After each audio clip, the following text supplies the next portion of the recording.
Anda masih di News Pagi, pemirsa. Pemerintah kembali mengatur masa berlaku uji tes COVID-19 untuk moda transportasi darat, laut, dan udara. Aturan tersebut berlaku per 1 April esok. Penyesuaian batas waktu masa berlaku hasil uji tes COVID-19 diputuskan untuk menghidupkan kembali produktivitas warga di tengah pandemi. Pelonggaran juga melihat tren penurunan kasus COVID-19 beberapa waktu terakhir.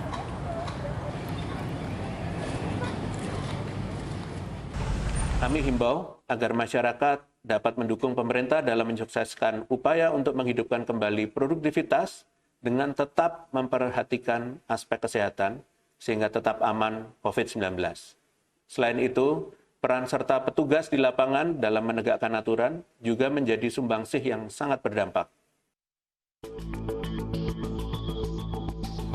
Untuk moda transportasi udara, masa berlaku PCR untuk tujuan ke Bali selama 2 kali 24 jam.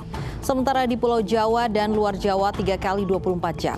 Sementara untuk rapid antigen berlaku 2 kali 24 jam dan Ginos berlaku saat tes.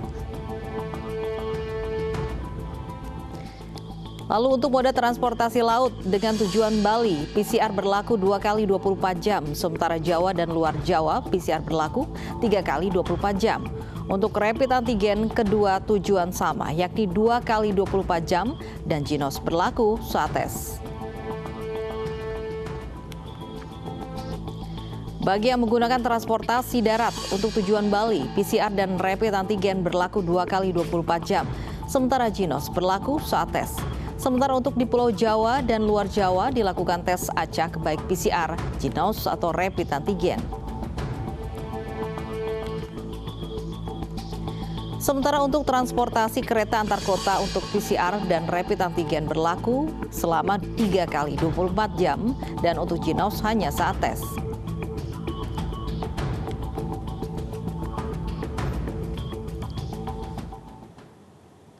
Sepuluh juta warga Indonesia telah menerima suntikan vaksin COVID-19. Menteri Kesehatan menyebut capaian tersebut berpotensi terhambat akibat adanya embargo vaksin dari beberapa negara produsen vaksin.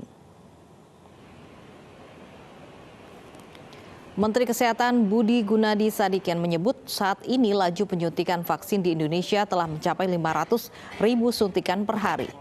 Namun, penyuntikan tersebut terancam akibat embargo vaksin dari beberapa negara produsen vaksin. Sehingga saat ini pemerintah harus mengatur kombinasi penggunaan berbagai macam merek vaksin untuk memenuhi kebutuhan vaksin untuk total sasaran vaksinasi sebesar 181 juta orang.